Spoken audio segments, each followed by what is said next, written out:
Ce ne sont pas ces prophètes que nous voyons aujourd'hui qui prophétisent en mensonge. Vous voyez, ce ne sont pas ces prophètes ici que nous voyons.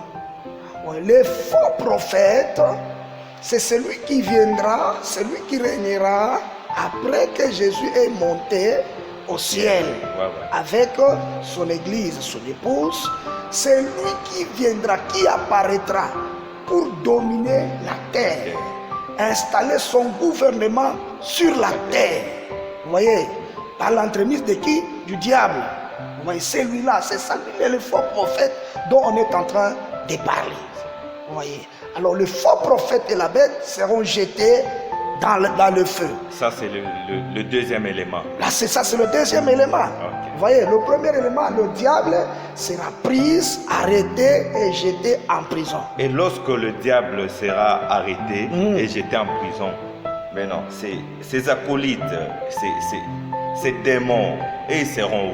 Ils seront aussi en prison ou ils seront comme ça dans la nature? Ils ne feront rien. Ok.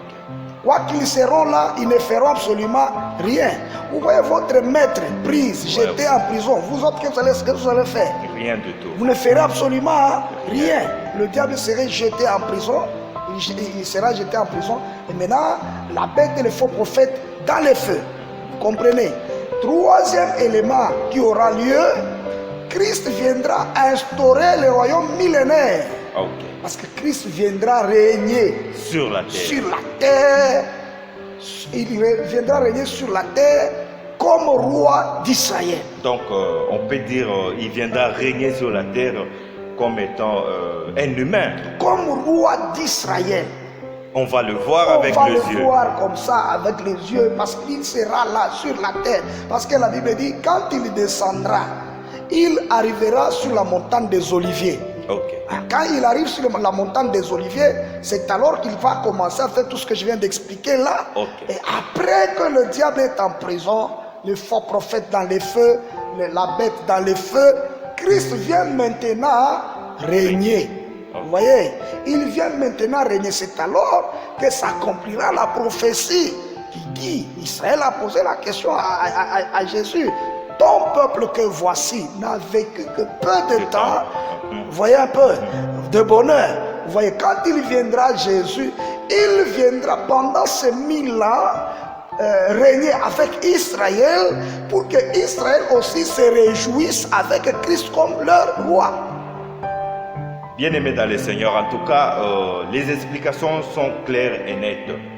Nous bénéficions vraiment beaucoup de la part de notre invité, pasteur Caleb, parce qu'on nous a expliqué clairement que Jésus-Christ, lorsqu'il va revenir, premièrement, c'est pour l'enlèvement.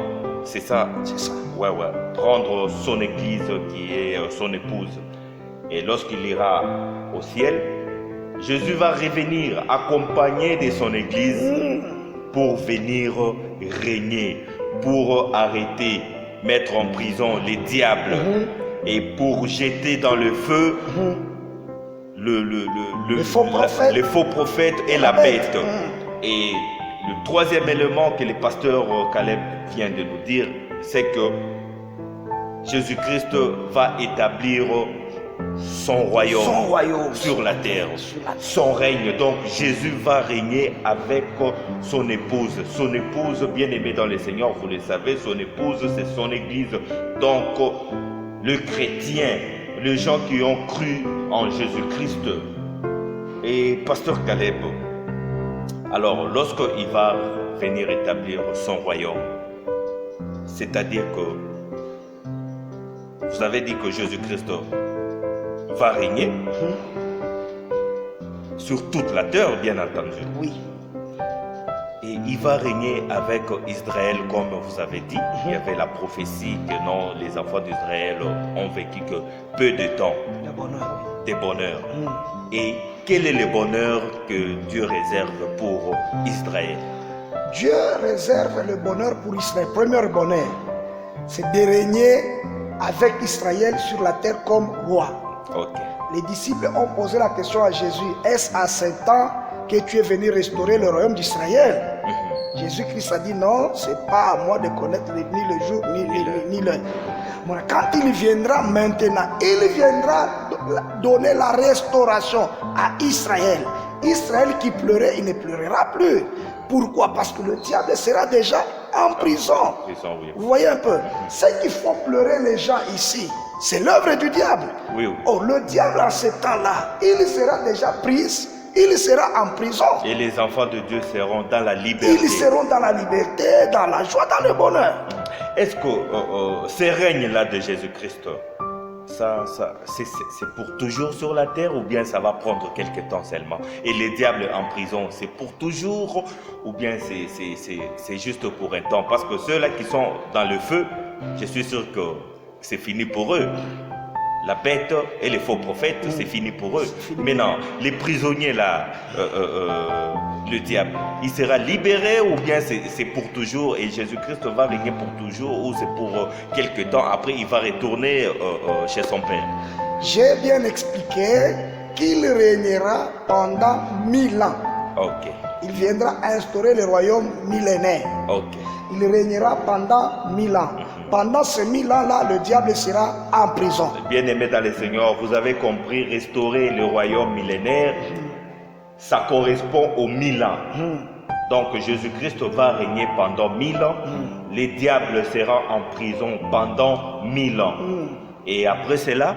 Et après cela, quand il va régner pendant 1000 ans, après 1000 ans, le diable sera relâché dans la prison et maintenant, il sera jeté où c'est? Dans le feu. Oh, donc il n'aura plus le temps de faire ses œuvres. Oui. Ok. Il n'aura plus le temps de faire. Après la prison, c'est le feu. C'est le feu. Donc c'est une façon d'abord de les punir. Ok. Qu'ils puissent voir comment est-ce que Jésus-Christ va régner. Oh. Et qu'est-ce que vous pouvez dire alors aux serviteurs de Dieu qui ne sont pas dans la vérité? Je suis en train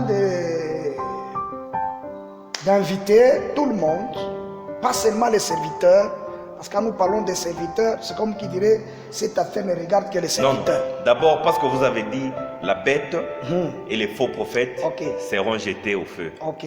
D'abord, avec le serviteur là, le faux prophète, qu'est-ce que vous pouvez leur dire maintenant là? C'est ce que je suis en train de dire. Je crois que je l'ai encore expliqué. Nous n'allons pas mettre ensemble, soit comparer les faux prophètes que nous avons aujourd'hui avec le faux prophète qui viendra implanter son royaume sur la terre. Voilà. Vous voyez un peu. Les faux prophètes que nous avons aujourd'hui, je ne les classe pas d'abord sur la liste des serviteurs. Je suis en train de parler à tout le monde qui nous suit. En général, d'une manière générale. Tout enfant de Dieu. Tout enfant de Dieu. Qu'on soit serviteur ou pas, on doit d'abord être chrétien. Ok.